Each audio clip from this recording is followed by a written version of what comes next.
Welcome to Mel's Kitchen. I've chosen scones because it's easy, and I've made it even easier for you, a recipe that uses a food processor or thermomix.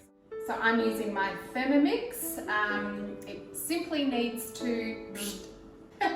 This could be funny, it could be a disaster, I don't know. Let's see.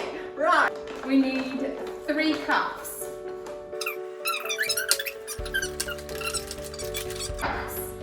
I've got 80 grams of chilled butter.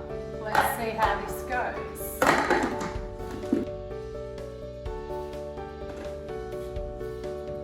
See that? Chilled milk.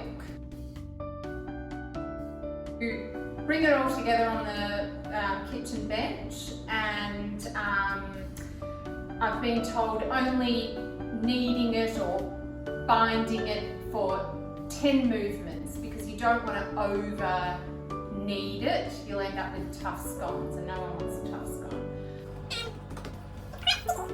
Now, the other use for a wine glass is as a cutter. Do not twist under any circumstances. Now,